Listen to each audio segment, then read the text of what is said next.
Bom dia, está começando mais um Saúde e Algo Mais e hoje trazendo um tema super importante. Quem é mãe, pai ou cuida de um bebê sabe, poucos momentos geram tanto desespero quanto um engasgo.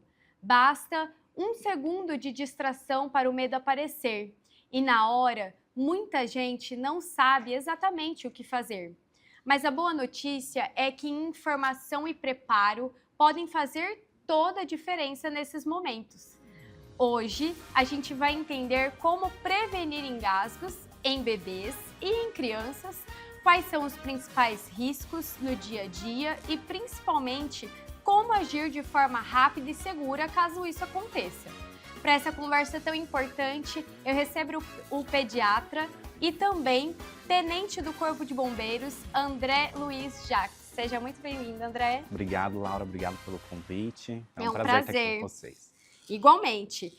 André, para a gente começar, o que é exatamente um engasgo? Bom, o engasgo é aquela situação que pode ser um engasgo ali tranquilo, em que a criança dá uma leve tossida e está tudo bem.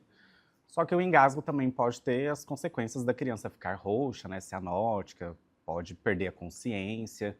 E aí é a hora do familiar ou de quem está cuidando da criança saber como agir, que esse tempo ali que é precioso, né? Ele faz muita diferença se a pessoa souber fazer alguma coisa com a criança. Os bebês têm mais facilidade de engasgar?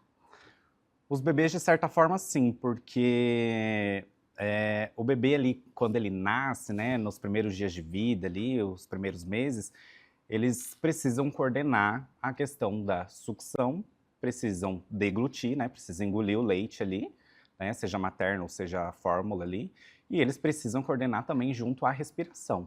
Fora a questão dos músculos ali, do reflexo, tudo isso no bebê ainda é tudo imaturo. Então ele vai adquirindo essa maturação neurológica à medida do possível que ele vai ficando mais velho. E quais são as principais situações que levam um bebê a engasgar?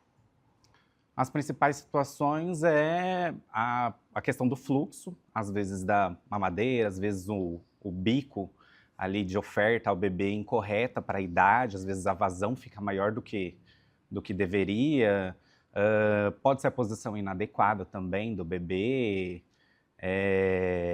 e pode ser questão também de ofertar alimentos ali que às vezes ainda não está na hora, que o bebê não está preparado para ingerir aquilo ali. Muitas pessoas confundem a questão do bebê golfar e engasgar. Como os pais podem identificar a diferença entre esses dois? A questão de golfar, todo bebê, né, eles golfam, isso é normal, todo bebê tem um certo tipo de refluxo que a gente fala. E ali, o golfar, você vê que o bebê voltou algo ali na cavidade oral, voltou algo na boca, né, um pouco de leite, às vezes materno ali, e a princípio tá tudo bem, o bebê não ficou roxo, o bebê, né, tá compactuante ali com a mãe, com os familiares, emite som, assim, tá tudo normal, apresentou um pouco de alimentos, de restos ali na cavidade oral, mas tá tudo bem. Isso é uma golfada dentro do normal. Já o engasgo, não. O engasgo já é aquela situação em que a criança pode perder a consciência, pode ter cianose, né? Pode ficar roxa, as mãos roxas, ou os lábios roxos, perder a consciência, e é isso. Entendi. E quando que os pais precisam, os pais, não só os pais, mas também as pessoas que estão em torno desse bebê, que esse bebê está em perigo? Quais são os sinais que o adulto precisa identificar?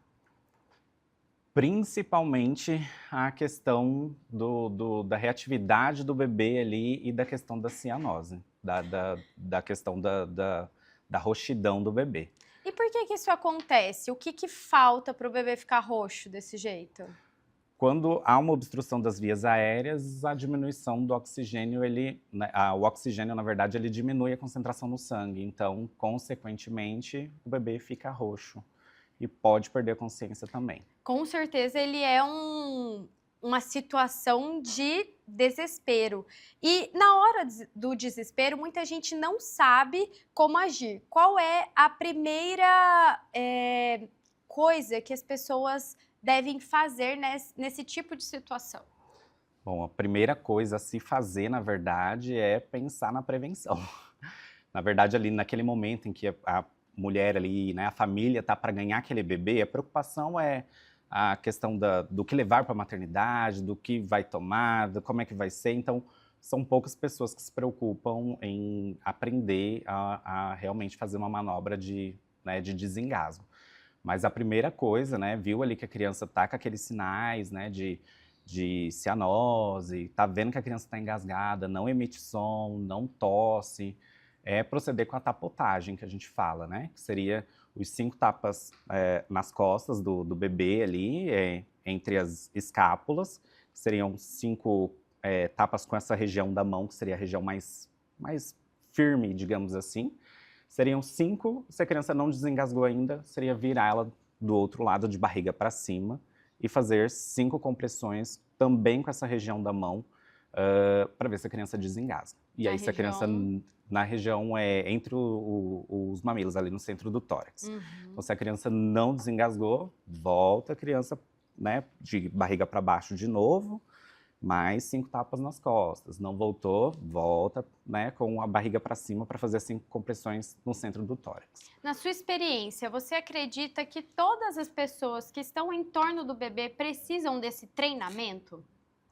Todas as pessoas precisam ter noção do que fazer ali, porque isso, de certa forma, essa questão são questões de segundos ali, minutos. Então, às vezes a pessoa fica desesperada, não sabe como agir, às vezes não consegue ligar para ninguém. Então, saber o que fazer ali nesse comecinho faz muita diferença. O próprio Corpo de Bombeiros dá esse treinamento para a população em geral ou é mais específico? O Corpo de Bombeiros, nós nos preocupamos com prevenção. Então, frequentemente, nós estamos em questão de capacitação, né, principalmente escolas, essas questões mais públicas, né, de oferecer um treinamento para quem cuida de criança, né, diretamente cuida de criança. A gente faz um intervalo rápido e já voltamos com mais informações que podem salvar vidas. Não sai daí! A Ultra Medical oferece mais comodidade ao realizar todos os exames em um só lugar. Rapidez e eficiência com tecnologia de última geração. Agora também com amplo estacionamento, há quase 30 anos cuidando da saúde da sua família. A KZT é referência em atenção médica domiciliar em todo o estado. O primeiro home care do Centro-Oeste a receber a certificação ONA 3 pela qualidade de serviços como plantão 24 horas com remoção em caso de urgência, plano terapêutico para o paciente, ofertas de novas tecnologias e capacitação constante de nossa equipe para um atendimento de excelência. KZT, há 18 anos cuidando bem de quem você ama. O Laboratório Sabin possui 9 unidades em Campo Grande e um atendimento que prioriza a necessidade de cada paciente. E com o serviço #VemSabin, você pode realizar seus exames e vacinas em casa, no trabalho ou na maternidade. Sabin, o seu cuidado é a nossa inspiração. Cerdil, Centro de Radiologia e Diagnóstico por Imagem. O Cerdil é uma clínica especializada em exames de radiologia e diagnóstico por imagem que atua em Mato Grosso do Sul desde 1996. Atualmente com unidades nos municípios de Campo Grande, Corumbá, Dourados, Naviraí, Ponta Porã e Rio Brilhante. Cerdil, diagnósticos avançados e atendimento responsável. Com profissionais em 12 cidades do Mato Grosso do Sul, a Otorrino Centro-Oeste chegou para revolucionar os atendimentos na área. Além de oferecer cobertura 24 horas nos hospitais credenciados, a clínica é a primeira residência médica autorizada pelo MEC no estado. Quando precisar de um otorrino, conte conosco. Estrutura preparada para acolher. Um ambiente humanizado influencia de forma positiva o tratamento.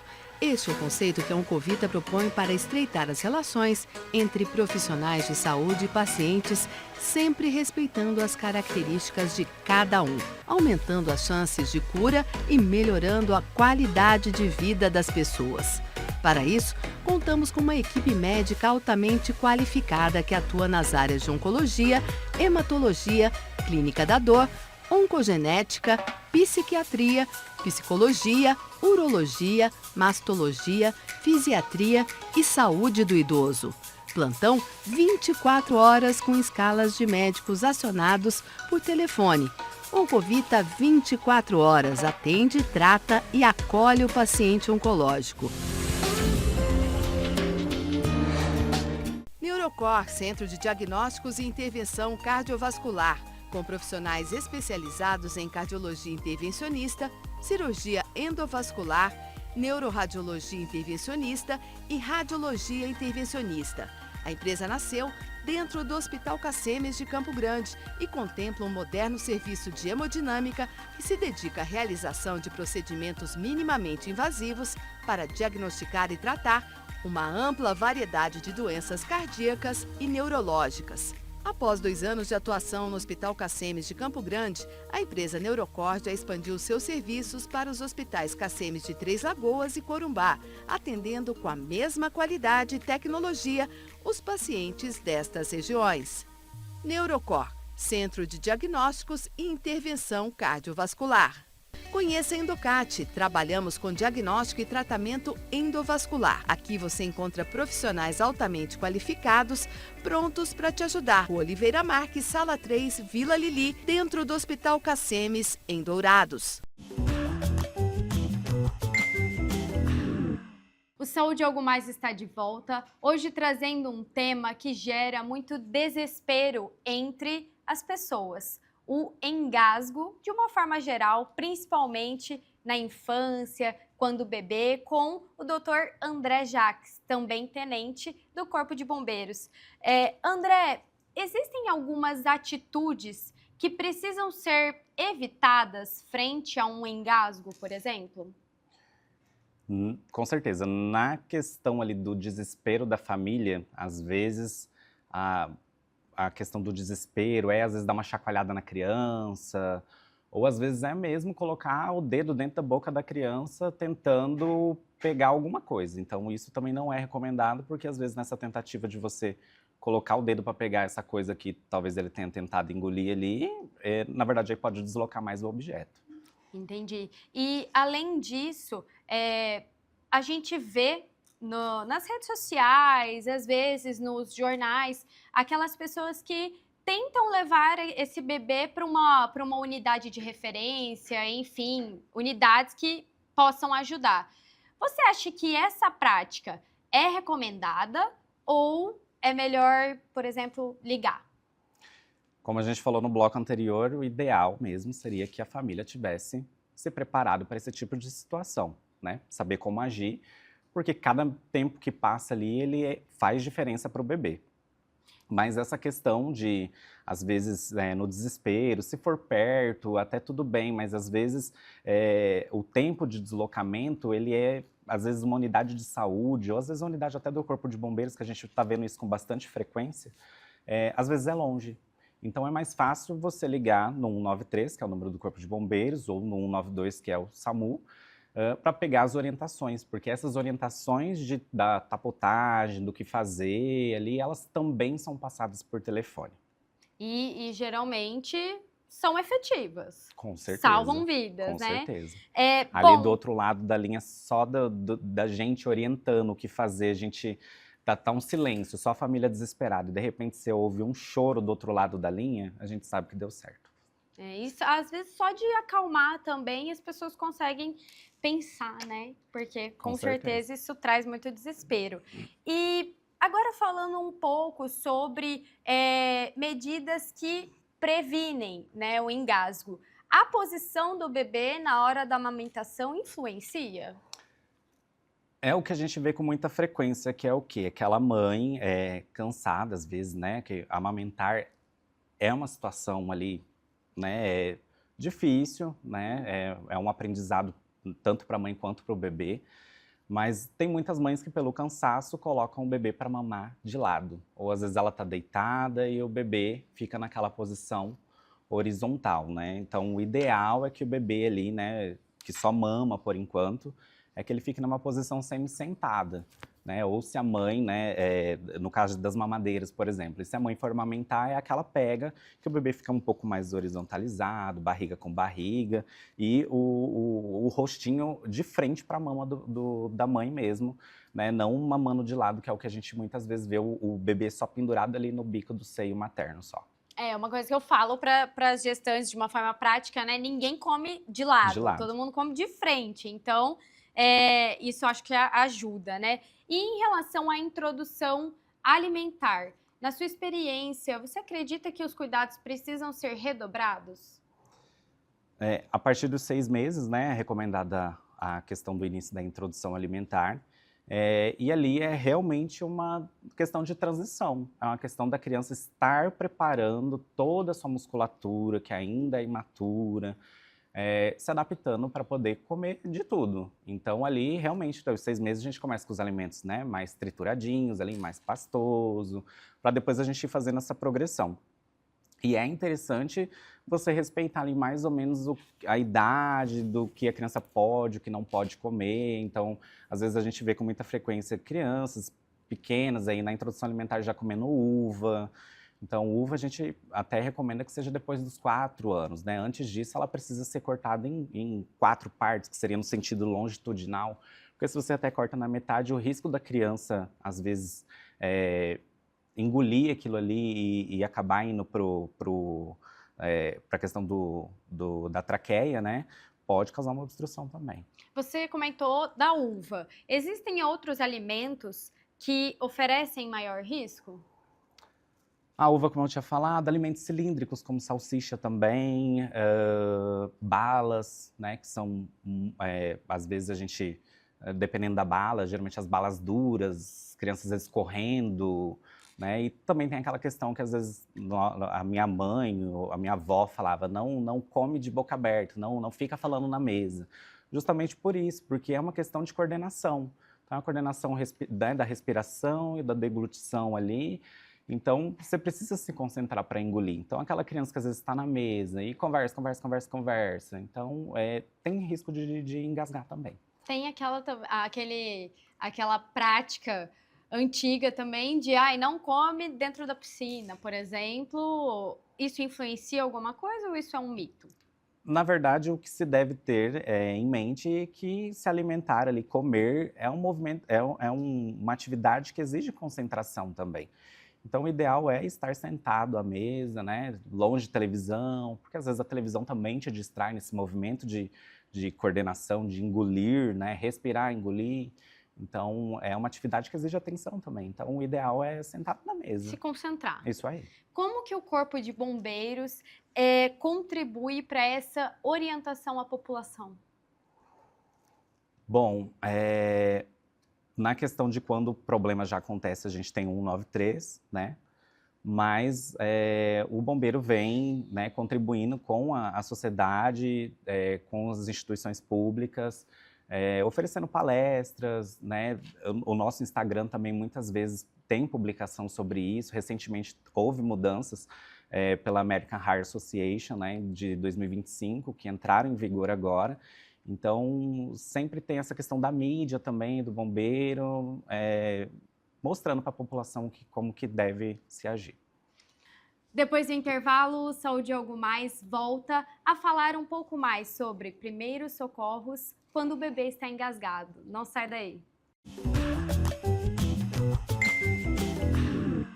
Sua saúde merece um cuidado completo. A Oeste Saúde traz soluções descomplicadas para você viver um novo plano. Presença em mais de 30 cidades e 6 centros médicos próprios para simplificar o acesso à saúde de qualidade. Oeste Saúde. Viva um novo plano. MS Diagnósticos Médicos, uma empresa que possui corpo clínico altamente especializado e humano, aparelhos modernos para você cuidar da sua saúde. MS Diagnósticos Dourados, unidade 1 situada no Hospital Cassemes. E MS Diagnósticos Ultrassonografia Unidade 2, localizada na Clínica dos IPs, em Dourados.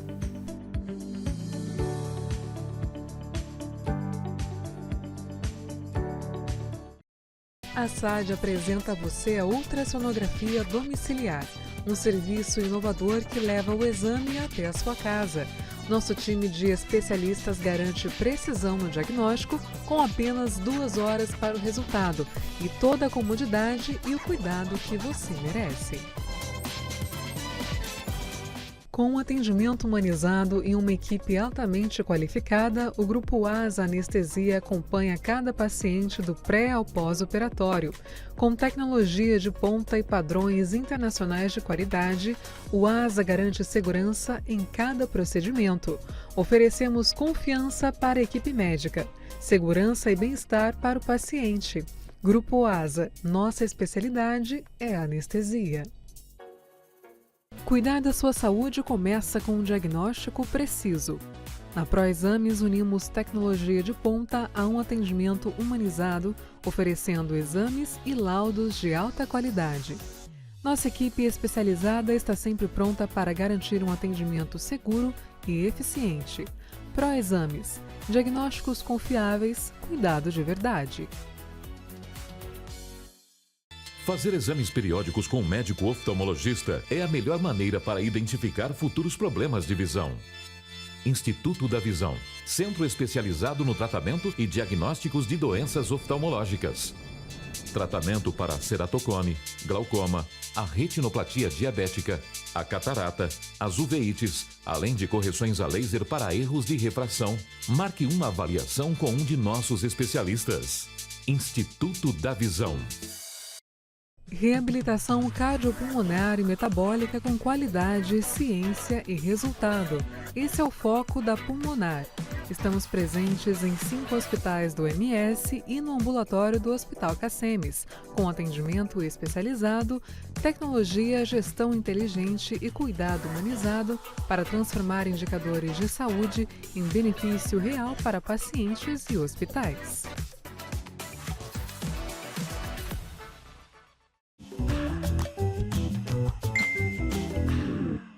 O Saúde Algo Mais está de volta hoje com o Dr. André Jacques falando um pouco sobre engasgo na infância. André, em que momento é necessário chamar uma emergência frente a uma situação de urgência como essa? Bom, ali se a criança tá chorando, né? Ali se tá tossindo ainda, mas na hora que ela perde os sentidos ali, fica roxa, precisa ligar imediatamente para um serviço de urgência. Vai tentando e liga nesse... Vai recebendo as orientações, né? Calma e ligar para o serviço de emergência. E além disso, além dos alimentos, existe um risco em relação a, por exemplo, brinquedos dentro de casa? A partir de qual idade a família precisa estar mais atenta? As crianças ali, a partir do momento que elas começam a engatinhar, né? Elas exploram o ambiente. Então, tem que se tomar cuidado com os brinquedos. Justamente por, às vezes, aquele brinquedo, às vezes tem uma bolinha dentro, que às vezes ela sai, às vezes é algo que encaixa, desencaixa. Então, a criança, a maneira dela ali no começo da vida, de descobrir o mundo, é pondo as coisas na boca. Então, ela vai pôr tudo na boca. A mão dela, e ela vai pôr tudo que ela vê, ela vai pôr na boca. E é uma forma de descobrir o mundo ali no começo que eles fazem. Então, tem que tomar cuidado com o que você tem em casa, até às vezes com, né, o que você pode deixar que é seu, que às vezes nem é brinquedo de criança, mas às vezes a criança consegue alcançar uma mesa e pegar um determinado objeto também. E tem que ver essa questão do brinquedo que às vezes se oferece para a criança. Então, saber qual que é a idade recomendada, se aquilo ali tem um selo do Inmetro, né? Saber se não tem partes pequenas que podem ser engolidas, né? Que aí não se deve ofertar para a criança. Na sua opinião, existe alguma forma de medida preventiva contra o engasgo que as famílias ainda não conheçam? A questão principalmente é a questão dos objetos, né? Do que você tem em casa, os brinquedos que você oferta para a criança. E respeitar o que o pediatra ali orienta nas consultas. Se agora é para dar o alimento um pouco mais, né, de pedaço, ou se ele ainda está naquela fase ainda, né, do pastoso ainda. Então, respeitar as fases da criança justamente para evitar acidentes. Então, não é à toa que a Sociedade Brasileira de Pediatria orienta que a questão de introdução alimentar é a partir dos 6 meses. E às vezes a gente vê mães assim, falando, nossa, meu filho tem 4 meses e meio e já está comendo de tudo. Então, é justamente por isso. Há uma maturidade, com o passar do tempo, há uma maturidade do eixo cerebral que a criança consegue fazer toda essa coordenação entre respirar e engolir ao mesmo tempo. E saindo um pouco ali da pediatria, na sua vivência do bombeiro, o índice de engasgo vem aumentando também entre os adultos? De certa forma, eles estão mais frequentes. A questão também de difundir o número do bombeiro também. Às vezes as pessoas ligam com mais frequência, né? Acesso ao celular hoje é mais fácil. Então, aparentemente, parece que os números aumentaram. Mas pode ser que seja um reflexo da pessoa, né? Da população estar mais ciente, saber onde ligar, né? Porque antes a gente não tinha tanto esse volume, e às vezes antes era orelhão, né? Ninguém tinha um celular tão fácil moderno, assim, né? Uhum. Hoje ali você clicou em emergência, ele já está ligando para algum serviço de emergência também. Entre os idosos, você acredita que tem algumas medidas que nós podemos fazer para evitar engasgo, por exemplo, entre os idosos, algo assim? Na questão da população adulta, no caso ali, atenção ao comer, às vezes os alimentos estarem bem cortados, mastigar bem, né? E principalmente na questão dos idosos, a gente retoma basicamente quase a pediatria. Então, se aquela pessoa que comia tudo, mas já não está comendo direito, então a gente já precisa ter mais uma atenção, às vezes um alimento um pouco mais bem cortado, às vezes a mastigação, né? Às vezes o idoso ali tem um déficit ali da questão dos dentes, então a mastigação já fica prejudicada. Então, da mesma forma que a gente tem uma atenção especial lá com as crianças, a gente precisa ter uma atenção ali com quem está do outro lado da vida, né? Ter uma atenção ali com os idosos também. Você acredita que as síndromes demenciais, por exemplo, interferem nesse processo de deglutição? Da mesma forma que o neném está lá adquirindo a maturidade para poder engolir, coordenar tudo isso, o idoso, né, conforme vai passando a idade, eles acabam perdendo essa capacidade, há uma regressão, né?